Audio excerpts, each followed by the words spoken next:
Hello and welcome to this lecture where we're going to be looking at importing our own audio into the wavetable. So there are a few different ways we can do this. We can literally grab the audio and then drag it into the wavetable in the main oscillator window. It's the same for oscillator A and B. We have these different options up here. Or we can actually go into the wavetable editor and drag it in here. Or we can go over to import and we have a few import options here as well. However, the easiest way is to literally just drag it into this main interface. You'll notice we have a few different options here. Normal dynamic pitch 0 snap, normal dynamic pitch follow, constant frame size pitch average, and then a few different FFT sizes. However, one thing to notice, I have realized that it doesn't really work that well with AIFF files.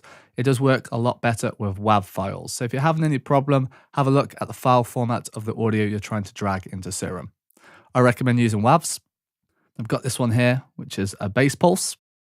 And let's just talk about these different options here. The first one is normal dynamic pitch 0 snap. So this is most suited for simple sounds. And what it basically does is it creates a pitch map from the sound, and it will also make 0 crossings on the waveforms so you don't get any clicks or pops.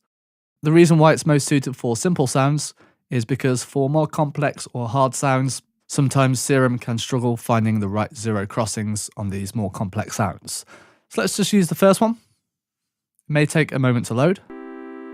And for this, I'm just going to drag an LFO onto the wavetable position. So it's going to scroll through the different waves. You can hear it's going really fast. So I'm just going to slow this LFO down.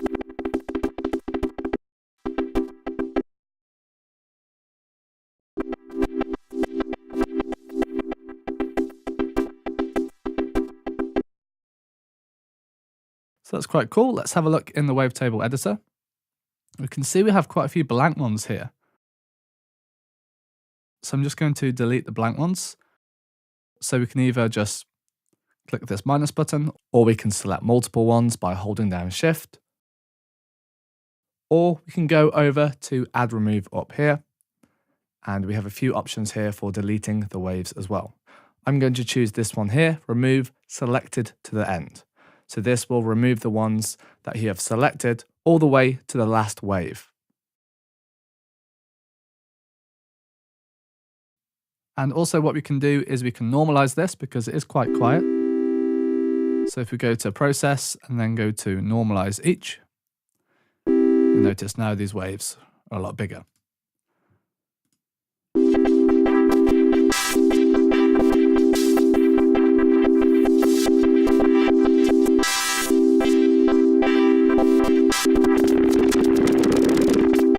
I would say this is quite a complex sound, so I'm just going to try the second option, which is import normal dynamic pitch follow. The main difference between this mode and the first mode is the second mode, this dynamic pitch follow. It's not going to try and find 0 crossings.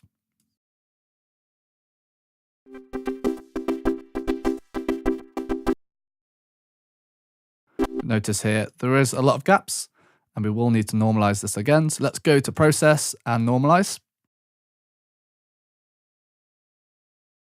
And here I'm just going to get rid of some of these blank ones. So selected to end. I'm just going to get rid of a few of these noisy ones by clicking on the waves I want to get rid of and just hitting this minus button.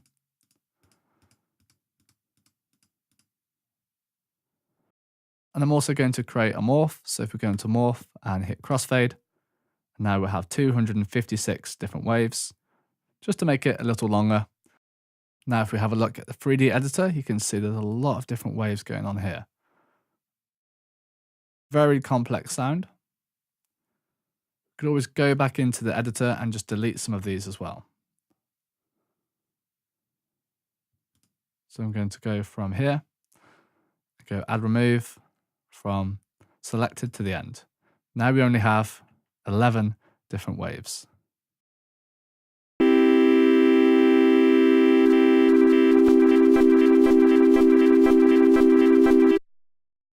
So we've made this wavetable a lot less complex. We can also add a morph, and crossfade.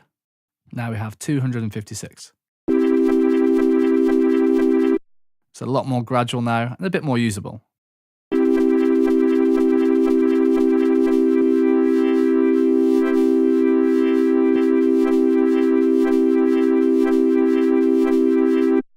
Let's import this other audio now, and let's have a look at the other modes. So here we have import constant frame rate pitch average. So this one works best for one-shots and also basic sounds. So what this will do is it will find the average pitch, and there will be no dynamic pitch analysis. So if your sound has movement like the previous one in pitch, then this may not be the best mode to select.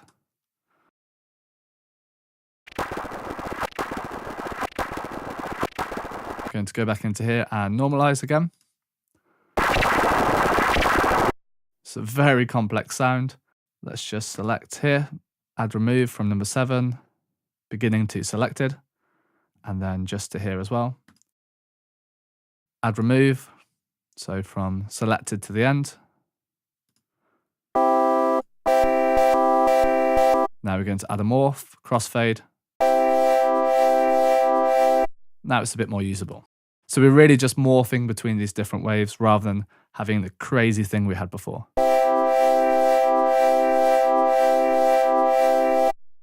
Okay, we have a few other modes as well. We have FFT 256, FFT 512, FFT 1024, and FFT 2048. You notice that each time they are multiplying by 2.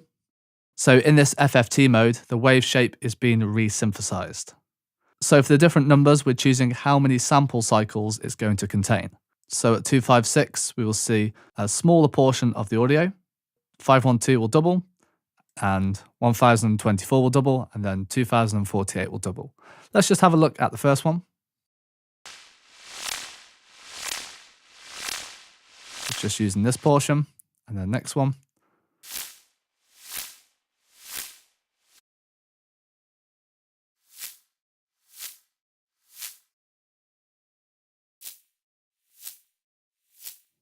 So the sound will be different in these different cycle modes. So when there's less information, so for 256, the sound will be deeper. And obviously the higher ones, the sound will be higher. So 256 might be useful for making bass sounds. We still need to go in the editor though and just tweak with this a little bit. So I'm just going to normalize. Still very noisy. I'm just going to use a couple of these waves. So let's use 7. Add remove, so beginning to selected, and then to 8. Add remove, selected to end.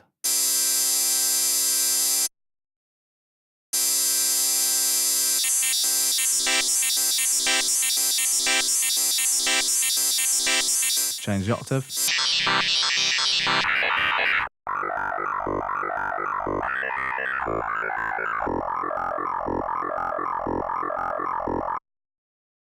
Let's just bypass this LFO by right-clicking.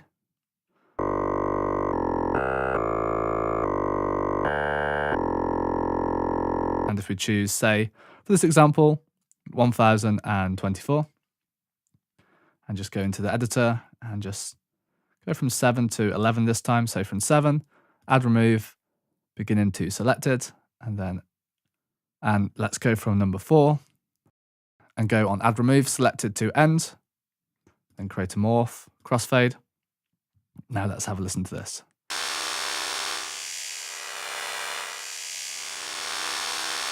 So obviously it's a lot higher. If we right click this and unbypass LFO,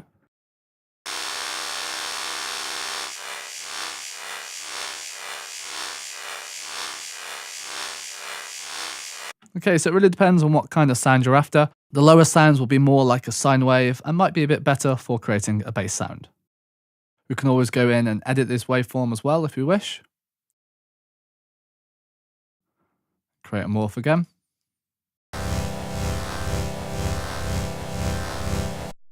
We can always import our own audio and then edit it. And if we wish, we can save it as well as a preset by clicking on the save button here. Then we can save it as our own preset. Okay, so that's importing our audio into the wavetable. Remember, we can just drag it in here, or we can go to the editor and we have some import options here, which are basically the same as dragging them in, but in a list format. So I hope you found this lecture useful, and I'll see you in the next one.